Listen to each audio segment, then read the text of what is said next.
Varicose veins కి సరైన చికిత్స కోసం సంప్రదించండి ఎవిస్ హాస్పిటల్. నమస్కారం, మీరు చూస్తుంది సుమన్ టీవీ. నేను మీ కీర్తి. 2025 కొత్త సంవత్సరంలోకి అడుగు పెట్టేశాం. కొత్త నెల. మరి ఈ నెలలో ద్వాదశ రాశుల వారికి ఎలా ఉండబోతుంది? మంచి చెడులు ఒకవేళ కొంత గొప్ప చెడుగా ఉన్నా ఏ రెమెడీస్ చేసుకుంటే ఈ నెలని హాయిగా గడిపేయచ్చు? మనకి విశ్లేషించడానికి ప్రముఖ ఆస్ట్రాలజర్ సురేష్ శర్మ గారు ఉన్నారు. నమస్తే సార్. నమస్కారం కీర్తి గారు. నూతన సంవత్సర శుభాకాంక్షలు. క్యాలెండర్ ఇయర్ ప్రకారంగా హ్యాపీ న్యూ ఇయర్ సార్. మీకు కూడా అండి హ్యాపీ న్యూ ఇయర్. మీకు అలానే మనకి వెన్యూ ఇచ్చిన సుమన్ టీవీకి యాజమాన్యానికి ఇక్కడ ఉన్న స్టాఫ్కి అందరికీ ప్లస్ చూస్తున్న వాళ్ళందరికీ కూడాను నూతన సంవత్సర శుభాకాంక్షలు అండి. ఇది మనకు ఉగాది అంతా నూతన సంవత్సరం అయినా కానీ అది మనకు సాంప్రదాయబద్ధంగా జరుపుకుంటున్నాం కాబట్టి ఇది అందరికి వచ్చేటప్పటికి యూనివర్సల్ న్యూ ఇయర్ అని చెప్పేసి దానికి సంబంధించి కూడా మనం డిస్కస్ చేసుకుందాం అండి. చాలా సంతోషం అండి. ఎస్, సుమన్ టీవీ ప్రేక్షకులకి హ్యాపీ న్యూ ఇయర్ తెలియజేస్తూ ఇందాక నేను చెప్పినట్టుగా సురేష్ గారు ద్వాదశ రాశుల వారికి ఈ న్యూ ఇయర్ లో ఎలా ఉండబోతుందో తెలుసుకుందాం. ముందుగా మేషరాశి. సో మనం ఫస్ట్ అంటే అండి మనకి మహర్షులు ఏం చెప్తారంటే ఈ పర్టికులర్గా ఈ మనకి నవగ్రహాలు మనకు క్లూస్ ఇస్తాయి ఏంటంటే మనకి ఎక్కడ అనుకూలంగా ఉంటుంది, ఎక్కడ ప్రతికూలంగా ఉంటుంది, ఏ నక్షత్రంలో పుట్టిన వాళ్ళకి ఎలా ఉంటుంది ఏంటని చెప్పేసి ఇవి తెలుసుకోగలిగితే మనకి శోకం అనేది ఉండదని చెప్పి శాస్త్రాలు చెప్పారండి. అందుకని కొంతమందికి తెలుసుకుంది ముందుగానే ఓకే ఈ ప్రాబ్లం రాబోతుంది, ఇది రాబోతుంది అని చెప్పేసి ఓకే ఇది ఉండటం వల్ల మనకు కొంచెం జాగ్రత్తగా ఉండాలి. నాకు నేను ఒకళ్ళు విజయవాడ నుంచి ఫోన్ చేశారు, చూశాను వైఫ్ అండ్ హస్బెండ్తో కొంచెం ప్రాబ్లంగా ఉందండి అని చెప్పారు. నాకు వెంటనే చెప్పాను ఏమంటే రాబోయేది మీకు అష్టమశని రాబోతుంది 2.5 సంవత్సరం, అది ఇండికేషన్ మీకు ఇప్పుడే కొట్టేసింది, చాలా వరకు తగ్గి ఉండాలి మీరు మీ మిస్సెస్ తోటి. ఎందుకంటే మీరు ఇంకొకటి చేసి వాళ్ళు ఇంకొకటి చేసి అది మొదటిగా మోసం వచ్చేటట్టుందండి, ఇది అని వివరించానండి. ఇలా తెలుసుకోవటం ఫస్ట్ రెమెడీ. అప్పుడు వాళ్ళకి సబ్ కాన్షియస్ మైండ్లో ఉంటుంది ఓకే ఈ 2.5 సంవత్సరం నాకు ఇవి అన్ని ట్రిగ్గర్ అవుతాయి కాబట్టి నేను కొంచెం తగ్గు ఉండాలి అని చెప్పేసి ఈ ఒక్క చిన్న అవేర్నెస్ ఉంటే లైఫ్ అనేది చాలా స్మూత్గా ఉంటుంది. అందుకే మనం జ్యోతిష శాస్త్రాన్ని నేర్చుకోవాలండి. ఆన్ ది హోల్ గా చూడం కదా, లైక్ అంటే డేట్ ఆఫ్ బర్త్ ప్రకారంగా టైంగా సో అందరికీ ఒకేలాగా ఆల్మోస్ట్ 50 to 60% అవ్వచ్చునా అండి, ప్లస్ ఆర్ మైనస్గా? ఇప్పుడు మేష రాశిలో కోట్లాది మందిలో లక్షలాది మంది ఉండొచ్చును కదా. కరెక్ట్, మీరు అడిగిన క్వశ్చన్ వెరీ ప్రాక్టికల్ క్వశ్చన్ అండి. మేషరాశిలో పుట్టిన వాళ్ళందరూ ఒకేలాగా ఉండదండి. అందులో మళ్ళీ నక్షత్రం ఉంటుంది, నక్షత్రం బట్టి మారిపోతుంది, పాదం ఉంటుంది, పాదం బట్టి మారిపోతుంది. ఇంతేకాకుండా లగ్నం అని ఉంటుందండి. ఈ లగ్నం చాలా ఇంపార్టెంట్. వ్యక్తిగతంగా మనకు కలిస్తే వాళ్ళకున్న దశాభుక్తిని బట్టి తెలుస్తుందండి. సో మేషరాశి ఉన్న వాళ్ళకి అందరూ ఒకటే 50%, 40% ఇది మనకి గోచారం అంటారు. ఇది ఒక పారామీటర్ మనకి మెంటల్గా ఎలా ఉంటుందని చూపిస్తుంది. ప్లస్ రియల్ టైంలో ఏ ఇన్సిడెంట్స్ ద్వారా వచ్చిందనేది మనం వాళ్ళ యొక్క జన్మ జాతకాన్ని కనుక చూసుకొని అందులో దశాభుక్తిని చూడాలండి. దశ కనుక అనుకూలంగా ఉంటే ఈ ఫలితాలు ప్రతికూలంగా ఉన్నా కానీ అంత ఇబ్బంది పడరు. అయితే దశాభుక్తి కనుక మనకి ప్రతికూలంగా ఉండి ఇది ప్రతికూలంగా ఉంటే చాలా ప్రాబ్లం అవుతుంది. కాబట్టి అందుకని వీశ్లేషణకి ఎవరికైనా ఇండివిజువల్ కనెక్ట్ అయితే కనుక మనం ఇంకా బాగా క్లారిటీగా చెప్పవచ్చు. రైట్. సో మేషరాశి వారికి ఎలా ఉండబోతుందో తెలుసుకో. సో మేషరాశికి కనుక చూసుకుంటే అశ్విని 1, 2, 3, 4 పాదాలు, భరణి 1, 2, 3, 4 పాదాలు, కృతిక ఫస్ట్ పాదం, వీళ్ళంతా మనకి మేషరాశి కింద వస్తారని మనం చెప్పుకోవాలి. అయితే ఈ రాశి వాళ్ళు జనరల్గా ఎలా స్వభావం ఉంటుంది అంటేనండి వీళ్ళకి జ్యేష్ఠ సోదరులు ఎక్కువ ఉంటారంటండి ఈ రాశిలో పుట్టిన వాళ్ళకి. రెండోది వీళ్ళకి పౌరుషం చాలా ఎక్కువ, పట్టుదల చాలా ఎక్కువ, అనుకున్న పని ఎంత దూరమైనా తీసుకుని వెళ్ళిపోతారండి. వాళ్ళకి నచ్చితే ప్రాణాలను ఇస్తారండి, నచ్చని పని ఏదైనా చేస్తే ఒక్క నిమిషం కూడా భరాయించలేరండి. ఇలాంటి స్వభావం కలిగిన వాళ్ళంతా మేషరాశి అని మనం చెప్పుకుంటామండి. ఈ జనవరిలో మనకి జనవరి 1 నుంచి మనకి పుష్యమి మాసం స్టార్ట్ అవుతుందండి. ఇందులో ఫస్ట్ 15 రోజులు మనకి శూన్య మాసం అని కూడా అంటారు. అంటే మనకి ఎక్కువగా షోడశ సంవత్సరాలు కదా మనకి ముహూర్తాలు కానీ పెళ్లిళ్ళు కానీ ఇలాంటివి కానీ ఏముండవు. ఆ తర్వాత మాత్రం మనకి సంక్రాంతి ఎప్పుడైతే స్టార్ట్ అయిపోతుందో అక్కడి నుంచి మనకి చాలా బాగుంటుందని చెప్పేసి మనకి శాస్త్రాలు వివరించడం జరిగిందండి. కొంతమందికి కొన్ని ఆచారాల ప్రకారం అవి మంచి మాసాలు కూడా అని కూడా చెప్తూ ఉంటారు అనమాట. ఇప్పుడు సంక్రాంతి తర్వాత అనమాట.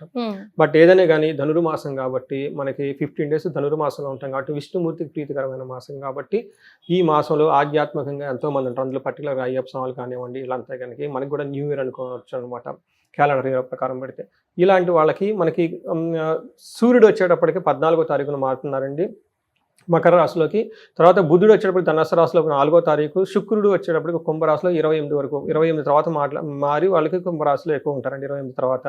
కుజుడు వచ్చేటప్పటికి వీళ్ళకి మిథున రాశిలో ఉంటారండి జనవరి 26 వరకు. ఈ ప్లానెటరీ పొజిషన్ బట్టి కనుక మనకి ఇలా చూసుకుంటే ఎలా ఉంటుందంటే ఫస్ట్ సూర్యుడు మారక ముందు మారిన తర్వాత అన్నట్లు ఉంటుందండి. సూర్యుడు 14వ తారీఖు మారటం వల్ల అంటే హాఫ్ ఆఫ్ ది మంత్ ఇటు హాఫ్ ఆఫ్ ది మంత్ అలా ఉంటుంది. అంటే సూర్యుడు మారక ముందు 15 days, మారిన తర్వాత 15 days అనేది plus or minus on the whole అండి. హెల్త్ పరంగా సూర్యుడు మేజర్ గ్రహాది కాబట్టి ఆయన ఇంపాక్ట్ ఎక్కువ ఉంటుందండి ప్రతి ఒక్కరికి. అందుకని ఆయన మారిన తర్వాత రిజల్ట్ ఎలా ఉంటుంది, మారక ముందు ఎలా ఉంటుంది, మంత్ మధ్యలో మారుతున్నారు అనమాట ఆయన యాక్చువల్గా. ఎందుకంటే 2 weeks ముందు ఒకలాగా ఉంటుంది, 2 weeks తర్వాత ఒక రకంగా ఉంటుంది అనమాట. ఇది చూసుకుంటే మనకి ఫస్ట్ 2 weeks ఇలా చుట్టూ వాతావరణం కొంచెం ద్వేషపూరితంగా ఉండే అవకాశం ఎక్కువగా ఉంటుంది. కానీ ఆ తర్వాత 2 weeks తర్వాత వీళ్ళకి అనుకున్న పని అనుకున్న విధంగా జరుగుతుంటుందండి. అందుకని ఫస్ట్ 2 weeks వీళ్ళు ఆధ్యాత్మికంగా ఉండడం చాలా ఇంపార్టెంట్. సంక్రాంతి తర్వాత వీళ్ళు చాలా చక్కగా ప్లాన్లు చేసుకుంటే ఏ పని సెలబెట్టినా కానీ బాగా విజయం వచ్చేసే అవకాశం వీళ్ళకి ఎక్కువగా ఉంటుంది. తర్వాత 4వ ఇంట్లో వాళ్ళకి మార్స్ ఉండటం వల్ల ఏంటంటే రిపప్రియము, శత్రువులతో కలిసి కనుక కూర్చోంటే చక్కగా మాట్లాడితే పై చెయ్యి అవుతుందని చెప్తారు. అంతేకాకుండా 8th house 9th house వీళ్ళకి బుధుడు ఉండటం వల్ల ఏమవుతుందంటే కొంచెం ఆటంకాలు కలిగే అవకాశం ఎక్కువగా ఉంది. ఇది కూడాను సంక్రాంతి తర్వాత అని చెప్పుకోవాలన్నమాట. ఏ పనులైనా ఆటంకాలు కలిగే అవకాశం ఎక్కువగా ఉంది. 1-2 సెట్ బ్యాక్లు వచ్చేసి ముందుగా వెళ్ళే అవకాశం ఎక్కువగా ఉంది. శుక్రుడు వీళ్ళకి ఈ మాసం అంతా చాలా అభయప్రదంగా ఉంటారు, చాలా సేఫ్గా సెక్యూరిటీగా ఉంటారు ఏ పని జరిగినా కానీ. ఒక రకంగా చెప్పుకోండి ఇది మనకేమని చెప్తారు లఘు గోచారము, సూక్ష్మ గోచారం అంటారు. అంటే వెరీ క్రిస్పీగా టోటల్ మంత్ ఎలా ఉండబోతుంది అనేది. ఇప్పుడు మనం డీటెయిల్స్ చూద్దాం. వీళ్ళకి సంక్రాంతి తర్వాత వచ్చే ఒక 10 to 15 days ఒక అద్భుతమైన టైం ఈ పీరియడ్ అని మనం చెప్పుకోవాలండి. వీళ్ళకి ఎలా అంటే అర్ధసిద్ధి, సదారోగ్యం, బంధుమిత్ర సమాగమ, రాజదర్శనం, ఓకే, సల్లాపో, సుఖ సౌఖ్యం, దశమే స్థితి అని వీళ్ళకున్న సూర్యుడు యొక్క పొజిషన్ బట్టి నువ్వు చూస్తే ఎలా ఉంటుందంటే మంచి ఆరోగ్యంగా ఉంటారు, బంధుమిత్రులు కలుస్తారు, అధికారులతో చక్కగా కలుస్తూ ఉంటారు, పెద్దలతో సంభాషించి వాళ్ళకి కావాల్సిన పనిని చక్కగా చేయించుకునే సామర్థ్యతలకు చాలా ఉంటుంది, కార్యసిద్ధి కలుగుతుంది. పట్టిందల్లా బంగారమే టైప్ అనుకోవాలి. ఈ టయాన్ని మేషరాశి వాళ్ళు పర్టికులర్గా గవర్నమెంట్ ఎంప్లాయీస్ని కలవటం కానివ్వండి, కోర్టు రిలేటెడ్ పనులు చేసుకోవటం కానివ్వండి, తర్వాత తండ్రికి సంబంధించిన పనులు కానీ ఇలాంటి తండ్రి వారసత్వానికి సంబంధించిన పనులు కానీ కనుక చేసుకోగలిగితే చాలా చాలా చక్కగా అద్భుతమైన విజయం వచ్చేస్తుంది. వీళ్ళకి ఆ 10 days కాదండి, వచ్చే 1 month కూడా వీళ్ళకి చాలా బాగుంది. ఈ పర్టికులర్ విషయంలో మనం చెప్పుకున్న వాటిలో మనకి 4వ ఇంట్లో వీళ్ళకి కుజుడు ఉన్నారండి. 4వ ఇంట్లో కుజుడు ఉండటం వల్ల ఇంట్లో కొంచెం సంబంధించిన ప్రాబ్లమ్స్ వచ్చే అవకాశం ఎక్కువగా ఉంది. కానీ 11లో ఇంటి దృష్టి ఉండటం వల్ల సంతోషంగా ఉంటుంది, వస్త్రలాభం ఉంటుంది, అనుకున్న పనులన్నీ చేసుకుంటూ ఉంటారు, ఆరోగ్యంగా బాగుంటారు, ఇష్ట వస్తు ప్రాప్తి. ఈ టైంలో వీళ్ళకి కావాల్సిన వస్తువులన్నీ వీళ్ళకి అనుగుణంగా ఉంటుంది, హెల్త్ కూడా బాగుంటుంది. సో ఏ విషయంలో వీళ్ళు కేర్ఫుల్గా ఉండాలంటే బంధువుల వల్ల చిరాకులు వచ్చే అవకాశం ఎక్కువగా ఉంది. మిత్రద్రోహము, వీళ్ళకి సంబంధించిన ఫ్రెండ్స్ ఎవరు ఉంటే వీళ్ళని బ్లైండ్ గా నమ్మకుండా కొంచెం కేర్ఫుల్గా ఉంటే చాలా బాగుంటుంది. ఇది మనకి కుజుడు వల్ల వచ్చేది అని మనం చెప్పుకోవాలి. అయితే శుక్రుడు వీళ్ళకి విపరీతంగా యోగ్యతను ఇస్తున్నాడండి. ఈ మంత్ అంతా వాళ్ళకి చక్కగా ఉంటుంది.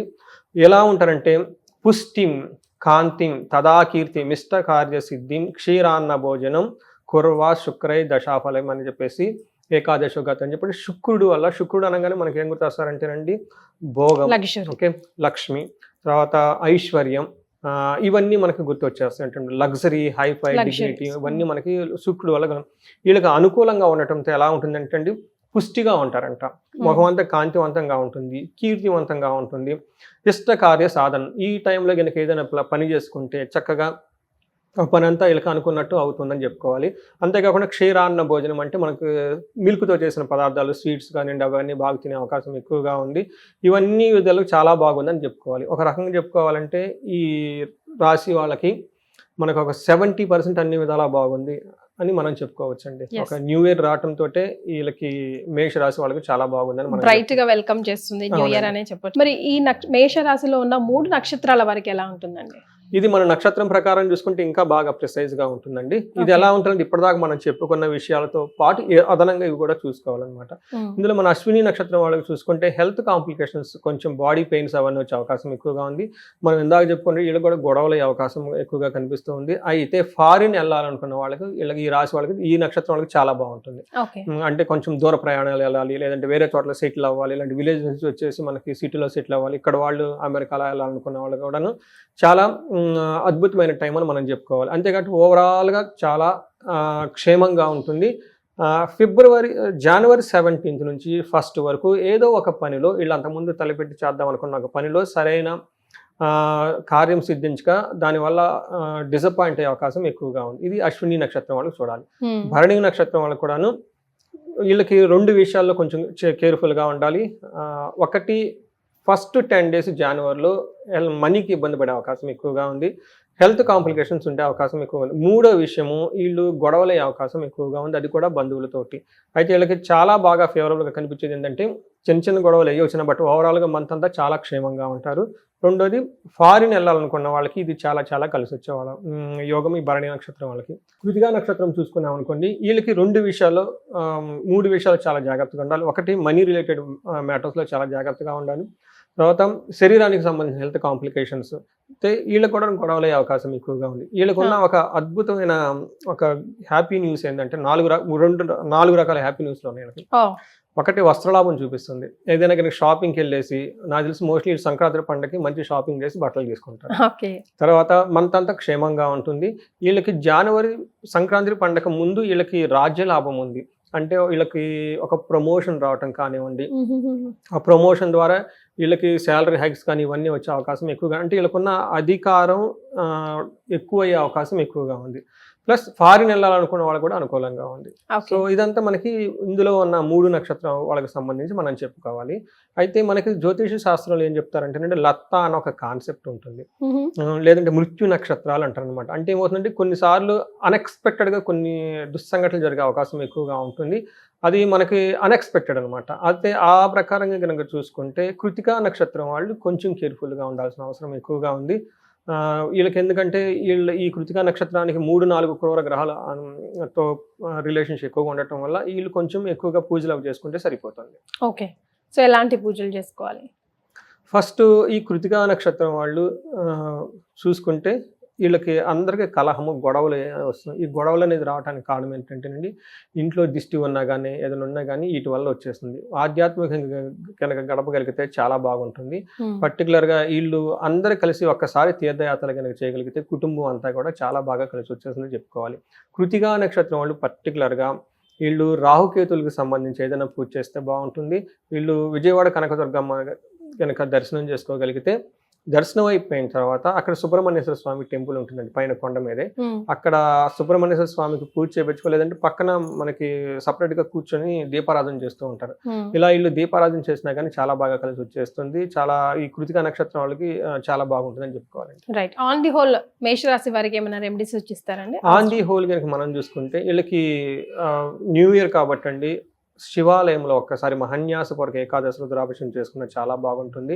ఎవరైనా కనుక ధనానికి సంబంధించి ఇబ్బంది పడుతూ ఉంటే కుబేర పాశుపత హోమం కనుక చేయించుకుంటే చాలా బాగుంటుందండి. ధన ప్రవాహం ఒకటి, అంతకుముందు ఎవరైనా ధనాన్ని కోల్పోయి ఉంటే ఆ ధనం వచ్చేస్తుంది.